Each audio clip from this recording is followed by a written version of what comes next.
Hello and welcome to another Demon 212 Xbox 360 review. Today I'm going to be taking a look at Dead Rising 2 off the record, which this is about the fourth time I've reviewed this because I've never been able to really get it right with how I want to word things. So I suppose the best way to see it is, rather than mentioning everything again from Dead Rising 2, hopefully you've already seen my video for Dead Rising 2. If not, watch it, because this I'm just going to stick to the changes. That way I'm not doing a 15-minute video mentioning a load of stuff that I've already mentioned before. So let's start with one of the immediate things you'll notice that have changed. They've got rid of the multiplayer. When you go to Xbox Live, you can only play co-op. There is no versus modes or anything. I have no idea why they've decided to do it. It's incredibly annoying because I did actually like it, even though I could never get it to work on the Xbox. I had to lend my brother's copy from the PlayStation and play it on that. There's an art gallery, but when you go into it, it says there's spoilers, so I won't be doing that because I don't want to spoil anything for anyone who's never played it before, or the other Dead Rising. There's DLC, but not out yet, but I imagine it's just costumes, and when you go to start game, you can either play the story or go into sandbox mode, which is what I'm going to load up now. Right then, quick message about some of the changes. There's a new area, it's called Uranus Zone. It's one of the major changes, it's just simply a whole new place to go. For the most part though, it is an identical game to the last one. You get a few tweaks here and there with some new combo cards or some... what are the other things? Some new costumes and that, I believe. Some new... just... little things here and there. It's like the game honestly does feel like it should have been a 1600 point expansion rather than full-fledged. Yeah, it's a budget game, I understand that. I only paid 18 quid for it, but it still is a fully fledged game. It's actually a disc game. But there's just the Uranus Zone on the map just to show that off, and there's the South Plaza, the American Casino, the Yucatan Casino, the Palisades Mall, so just to prove it is pretty much the same game. Story-wise, you get it from a slightly different perspective, so without mentioning spoilers, I will mention, if you played the last one, you should know Brandon. This game actually starts with Frank catching Brandon and TK planning what they planned. So it's quite nice to get it from that side of the view, seeing things that have changed. Sandbox mode is here because people complained that they wanted more time to run around killing things. Personally, I find the running around killing things incredibly boring. I absolutely hate the zombie genocide achievements. There's another one in this, but it's not called genocide, it's called Sky High, and you have to kill 100,000 zombies. So I personally think it is so boring, it's unbelievable and pointless to it. I don't know why they insist on keep putting it in. At the end of the day, it's always a case of get in a car, drive around, rinse, repeat. Get in a car, drive around, and all the time whilst hopefully listening to an iPod if you can, and I just absolutely hate them.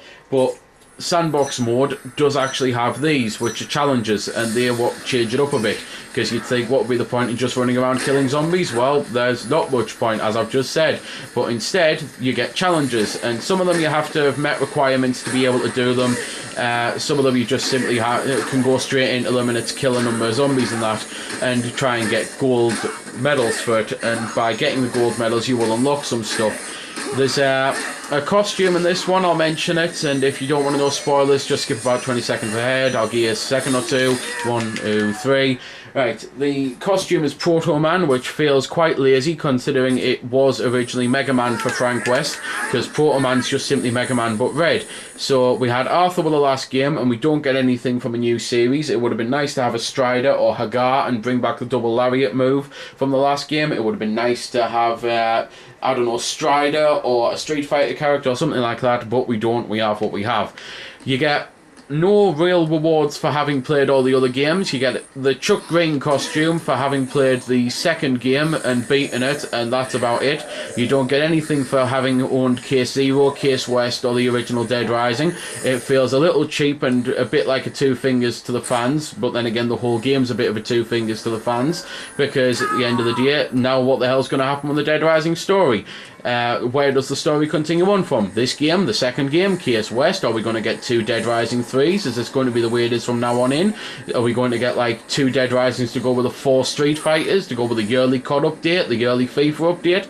I would honestly like to know when it became acceptable to games developers to be able to start treating games as if they were gaming quality PCs, because the whole point was, the joke in the industry was, if you wanted a PC, you'd have to buy a new one every 4 months because they were obsolete. Now it seems if you want a current game, you have to buy it every 4 months, and it is incredibly annoying. On sandbox mode, just ran over an aside, you might have noticed that Gordon was actually a survivor on the last one. Now he's a psychopath, because on sandbox mode, the humans are designed to just get in your way. But running out of things to say now. As always, there is some kind of fan service for Capcom fans. You'll spot things from other games. There's even a part in this that really does remind me of a section from Resident Evil. So obviously at least they've done a zombie and zombie thing. Loading wise, it's still got take the piss loading screens that really do take forever and happen all the time, even with an install. They've still got some slowdown in places. The combo cards, as I say, you get a couple new ones but not many, and to be honest, I've found myself using the old ones more than the new ones, because there's only one or two that I actually really liked enough, and mainly I just stuck with the knife gloves, which can pretty much defeat any psychopath. It's always my go-to weapon. I'm quite good with them, I'm quite capable of handling myself, and they kill people, as I say, pretty fast, at least if you're good with them. I know other people prefer using, well, pretty much anything really. Something else I can mention, the camera makes a return, because obviously you're Frank West, who's a reporter, so if I just quickly move to one side.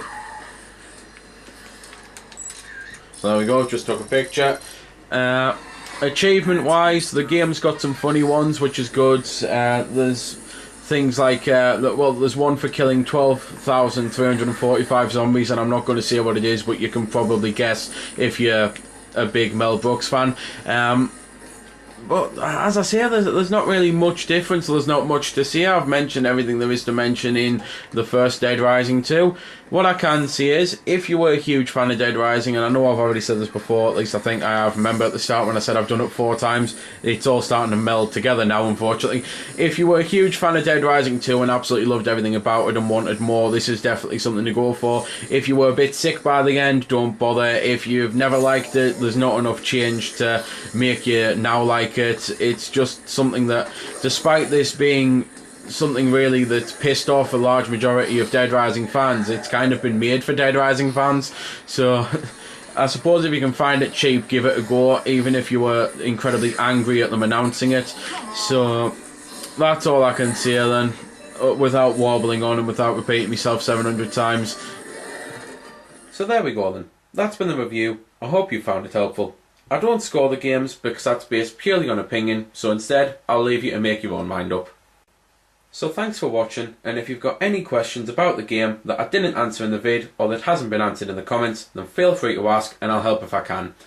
Also, if you did find it helpful, don't forget to check out my channel because there's plenty more like this up there, and don't forget to subscribe because there'll be plenty more to come as well. So until next time, this has been Demon212, signing off.